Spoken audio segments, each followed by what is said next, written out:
नमस्कार। इस समय आप देख रहे हैं news in India. News in India में आपका स्वागत है। आइए नजर डालते हैं आज की कुछ खास खबरों पर। यूपी के सीएम योगी आदित्यनाथ ने शनिवार को दीपावली के मौके पर कहा कि गांव-गांव घर-घर शौचालय बनने से पूर्वी यूपी में बड़ा परिणाम सामने आया है। यहां 1977 से 2017 तक इंसेफ्लाइटिस बीमारी कम से कम 50,000 बच्चों की जान ले चुकी थी। स्वच्छ भारत मिशन योजना के अंतर्गत घर घर शौचालय बनवाने का ही परिणाम है कि इस साल अब तक 21 जानें गई हैं। प्रयास जारी है। हर व्यक्ति को जीने का हक है। वनटांगियों के जीवन में उनकी सरकार बनने के बाद आए बदलाव के बारे में बताते हुए योगी ने कहा कि 2017 से पहले यहाँ एक भी मकान पक्का नहीं था। आज़ादी के इतने वर्षों बाद भी बिजली नहीं पहुँची थी, लेकिन आज गांव में बिजली है। हर मकान पक्का बन चुका है। लोगों ने बच्चों को स्कूल भेजना शुरू कर दिया है। कनेक्टिविटी बेहतर हुई है। सीएम योगी वर्षों से दीपावली मनाने यहां आते जाते हैं। इस मौके पर सीएम ने यहां कई योजनाओं को लोकार्पण और शिलान्यास किया। कार्यक्रम में वनटांगिया विद्यालयों के बच्चों ने रंगारंग सांस्कृतिक कार्यक्रम पेश किए। सीएम ने इन बच्चों को उपहार देकर प्रोत्साहित किया। योजनाओं का लाभ जरूरतमंदों तक पहुंच सके, ये काम सरकार का तो है ही। प्रशासन इसके लिए नियुक्त होता ही है, जनप्रतिनिधि इसके लिए प्रयास करते ही हैं, लेकिन आम जनमानस को भी इसकी जानकारी होनी चाहिए कि शासन की कौन कौन सी योजनाएं हैं।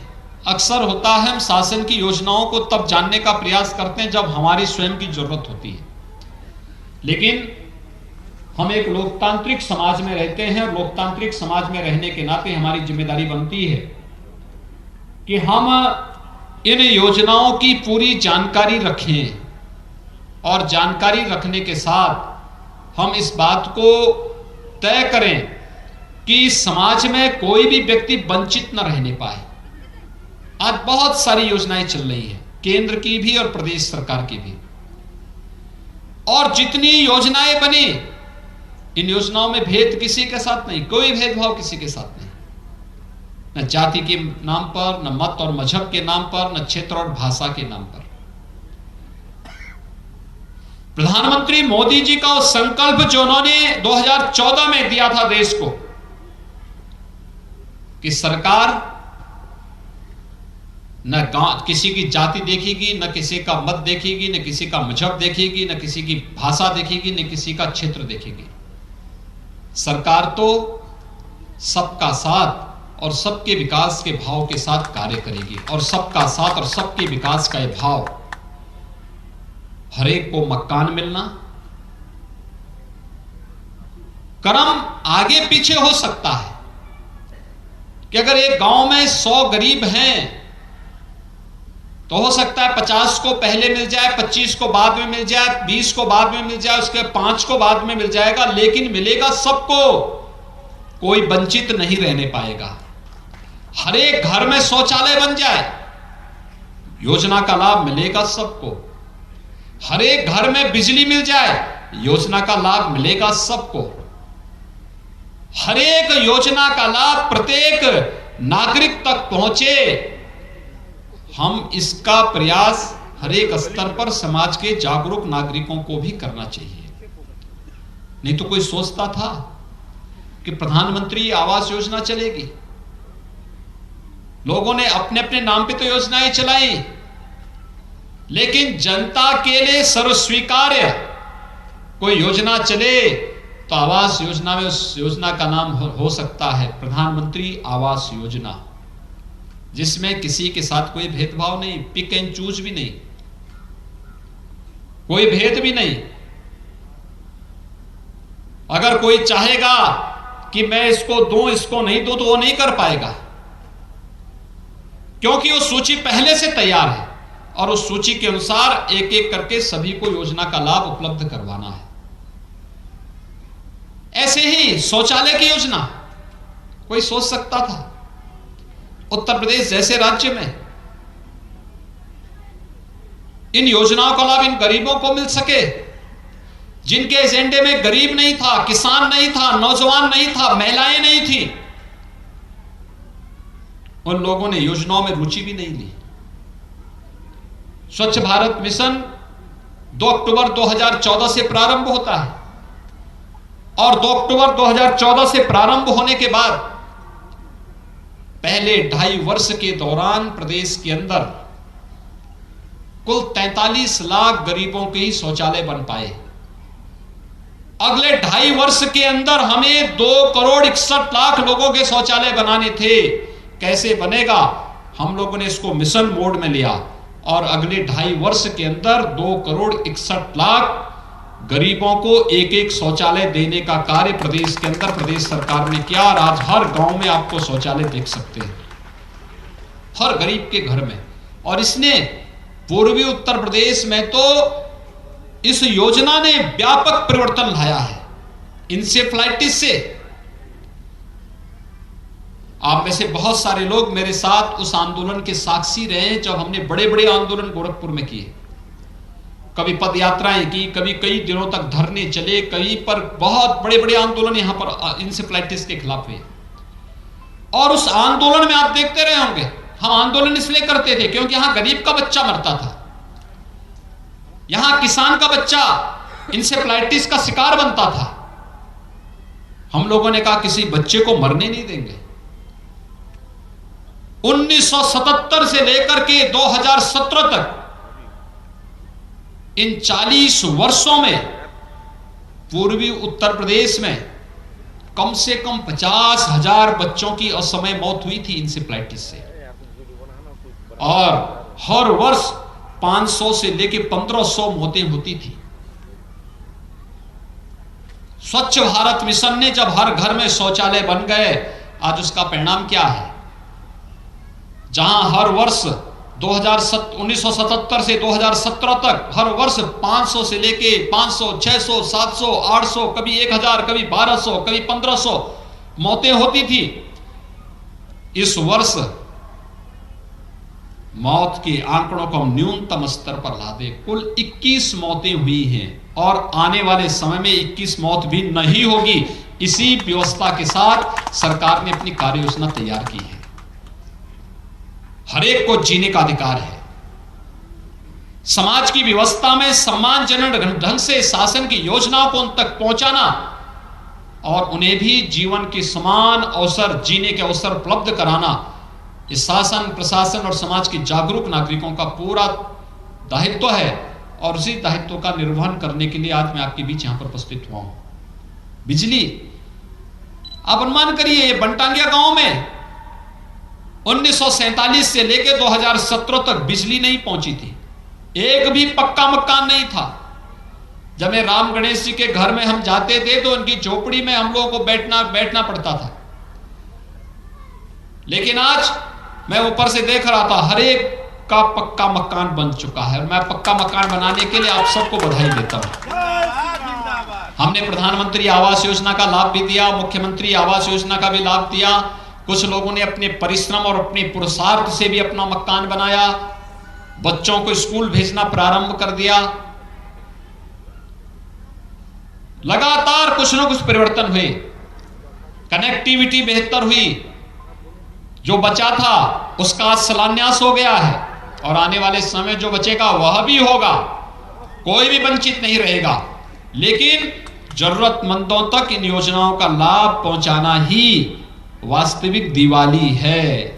और मुझे लगता है जब हमारी दीपावली और हमारी खुशी के साथ कोई गरीब, कोई किसान, कोई नौजवान, समाज का कोई वंचित तबका जब हमारी खुशियों के साथ खुशी मनाता है तो उत्साह और उमंग कई गुना बढ़ जाता है। और यही उत्साह, यही पर्व और त्योहार की वास्तविक मंशा होनी चाहिए। अयोध्या में इस बार भी भव्य दीपोत्सव मनाया जा रहा है। इसके लिए अयोध्या को भव्य तरीके से सजाया गया है।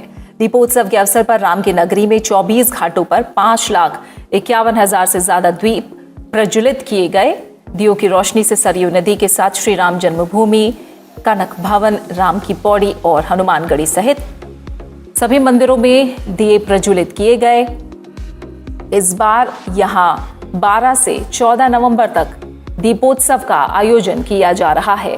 इस खास मौके पर उत्तर प्रदेश के मुख्यमंत्री योगी आदित्यनाथ भी अयोध्या में हैं। मुख्यमंत्री ने यहां सबसे पहले रामलला के दर्शन किए और पहला दीप प्रज्वलित करके अयोध्या में दिव्य दीपोत्सव 2020 का शुभारंभ किया। मुख्यमंत्री ने यहां श्री राम के जीवन दर्शन पर आधारित प्रदर्शनी का भी अवलोकन किया।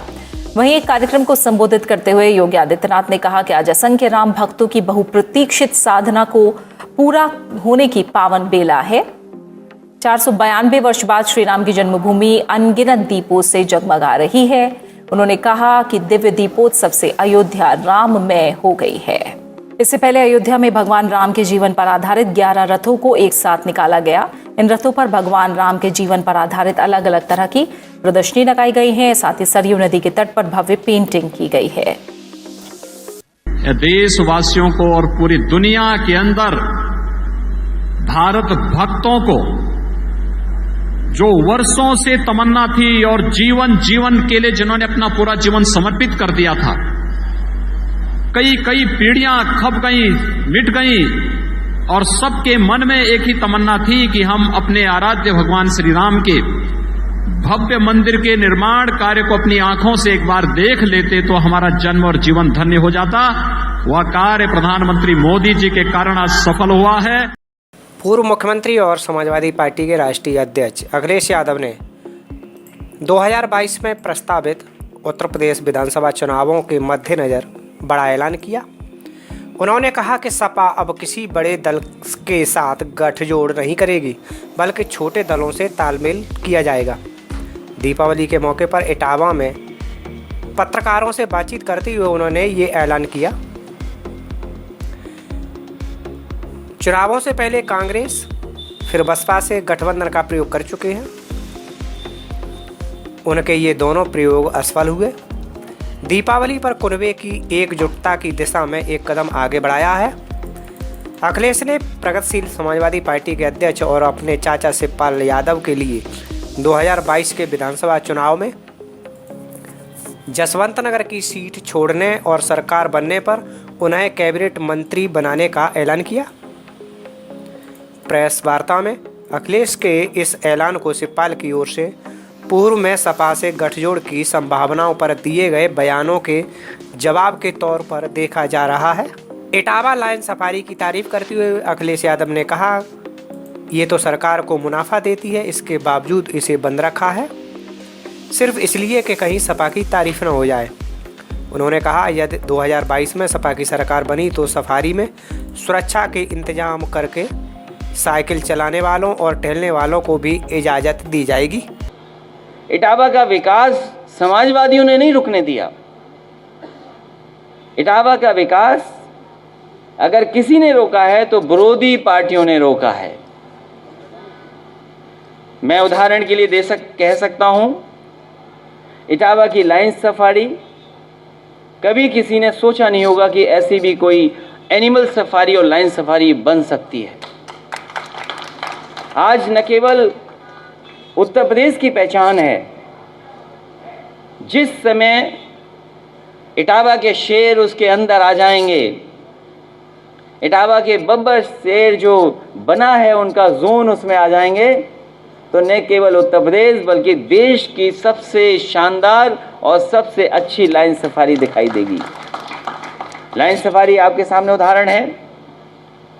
इटावा से मैनपुरी जाने का रास्ता, जो लोग पुराने होंगे, जो लोग कभी पुराने बसों से चले होंगे, वो जानते होंगे कि इटावा से मैनपुरी का रास्ता कैसा था।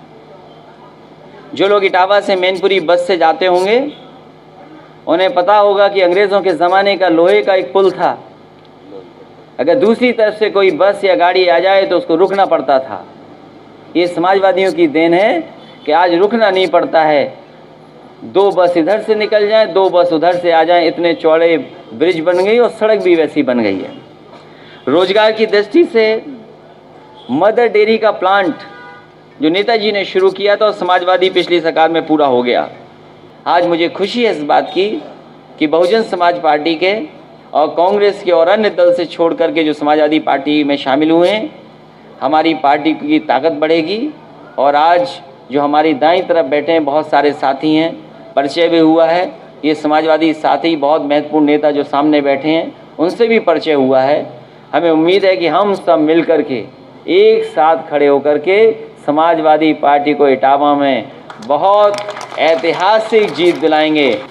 समाजवादी पार्टी की कोशिश रहेगी कि कई दल जो हैं जिनसे बातचीत हो रही है या बातचीत हुई है या उन्होंने कभी कभी मदद की है, छोटे दलों से तो एडजस्टमेंट होगा लेकिन बड़े दलों से कोई गठबंधन नहीं होगा। माइक लगा के सीधा पूछिए। प्रकाश सिंह, समाजवादी पार्टी से भी गठबंधन की संभावना है? मैंने आपसे कहा, मैंने लखनऊ में भी कहा, कई प्रेस के कार्यक्रम हुए उसमें भी कहा, समय समय पे लोगों ने कहा कि उस पार्टी को भी एडजस्ट करेंगे। जसवंत नगर उनकी सीट है, समाजवादी पार्टी ने वो सीट उनके लिए छोड़ दी है और आने वाले समय में उनके लोग मिलें, सरकार बनाएं, उनके नेता को कैबिनेट मंत्री भी बना देंगे। और क्या एडजस्टमेंट चाहिए? नरेंद्र मोदी जब से प्रधानमंत्री बने हैं तब से हर साल वह अपनी दीपावली भारतीय सेना के जवानों के साथ मनाते आ रहे हैं। इस साल भी पीएम मोदी दीपावली मनाने जवानों के बीच पहुंचे। जैसलमेर बॉर्डर के लौंगेवाला पोस्ट पर बीएसएफ जवानों के साथ दीपावली मनाई। जैसलमेर बॉर्डर पर धूल चटाई। जैसलमेर में पीएम मोदी ने जवानों को संबोधित करते हुए कहा कि मैं आज आपके बीच प्रत्येक भारतवासी की शुभकामनाएं लेकर आया हूं, आपके लिए प्यार लेकर आया हूं, आशीष लेकर आया हूं। इशारों में चीन पर हमला बोलते हुए कहा कि भारत की नीति समझने और समझाने की रही है, अगर आजमाने की कोशिश हुई तो प्रचंड जवाब मिलेगा।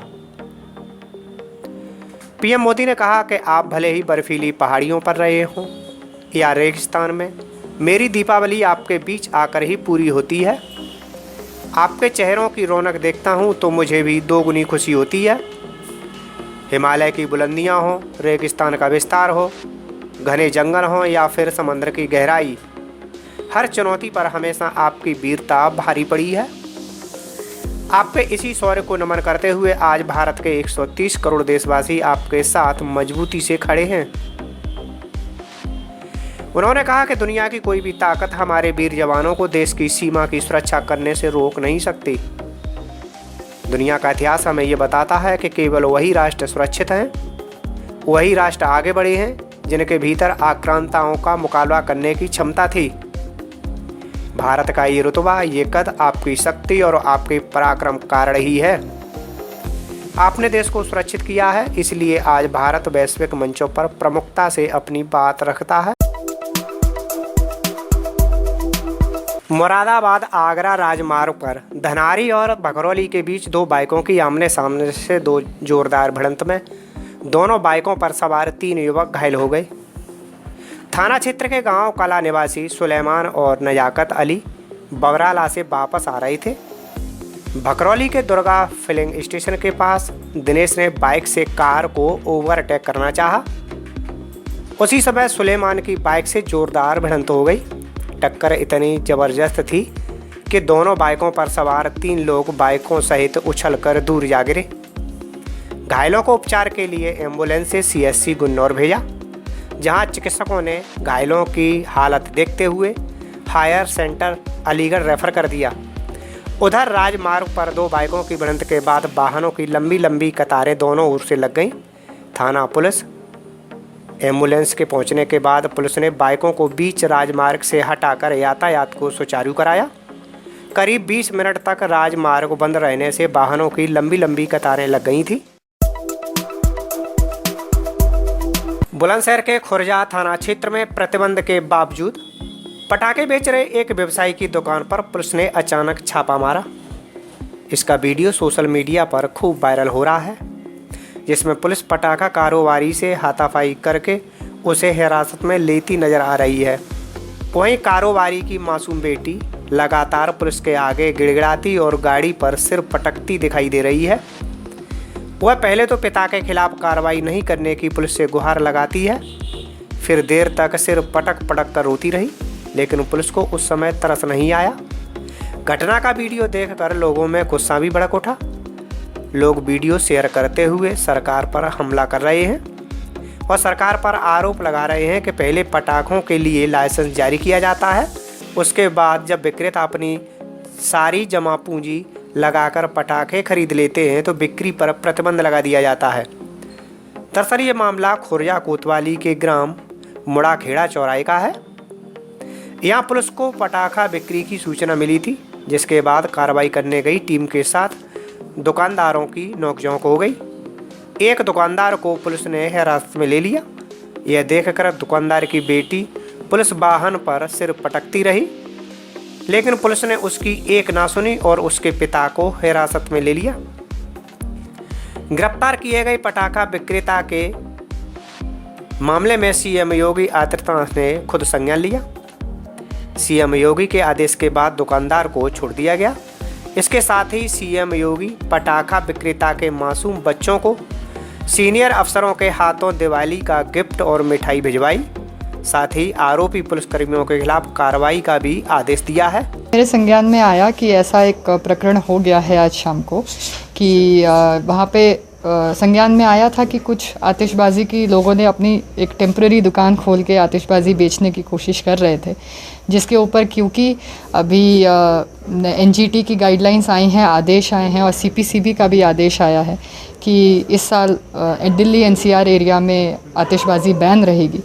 तो आतिशबाजी बेचना इस साल बैन था, इसी के लिए उस पर उक्त प्रकरण में कार्यवाही की गई थी पुलिस के द्वारा। लेकिन एक जो वीडियो वायरल हुआ जिसमें इस बच्ची को दिखाया गया कि ये बच्ची अपने पिताजी, क्योंकि इनके पिताजी द्वारा आतिशबाजी बेची जा रही थी, तो ये बच्ची जब उनको पकड़ा गया तो ये बच्ची बहुत रो रही थी। एक बचपना कह लीजिए या फिर एक माता पिता और बच्ची का एक साथ है जिसकी वजह से ये था।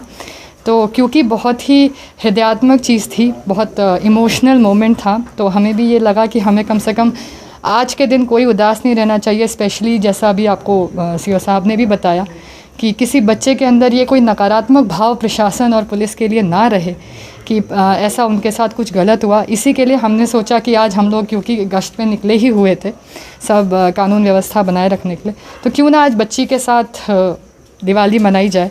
और हम लोगों को भी यहाँ आके बहुत अच्छा लगा, हम लोगों को भी लगा हम परिवार में हैं और बच्ची के साथ दिवाली मनाया और बच्ची बहुत खुश है। बच्ची को चॉकलेट खिलाया, बच्ची बहुत खुश है और इसीलिए हम ये उम्मीद करते हैं और इसके साथ साथ एक संदेश देना चाहते हैं सभी को कि दिवाली आतिशबाजी के बिना खुशी से परिवार के साथ, दीपों के साथ और मिठाई खा के मनाई जाए तो बहुत अच्छा रहेगा। डिम्पी अग्रवाल। डिम्पी जी, खुश हो आप? हाँ। कौन कौन आया घर पे दीपावली मनाने? एसडीएम मैडम आई हैं। हाँ? और सीओ पुलिस वाले हाँ? अंकल आए हैं। अच्छा। और इंस्पेक्टर अंकल आए हैं। तो क्या लग रहा है आपको, कैसा लग रहा है दीपावली का त्योहार? बहुत अच्छा। तो पापा आ गए घर पे? हाँ।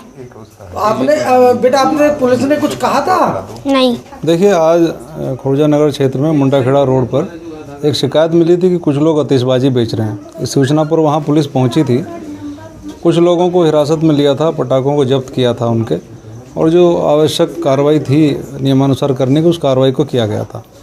आज शाम के समय लेकिन एक वीडियो क्लिप हमने देखी जिसमें पुलिस की गाड़ी में उसके पिता बैठे हैं जो आतिशबाजी की दुकान चला रहे थे। पुलिस उनको लेकर जा रही है और बच्ची दुखी होकर गाड़ी का दरवाज़ा पीट रही है। ऐसी स्थिति में हालांकि विधि के अनुकूल पुलिस कार्रवाई कर रही थी, लेकिन परिस्थितियां ऐसी थी और बच्चे की जो स्थिति थी उसके दृष्टिगत पुलिस से थोड़ा संवेदनशील और मानवीय व्यवहार अपेक्षित था, जो कि उस समय नहीं दिखाई दिया उस क्लिप में।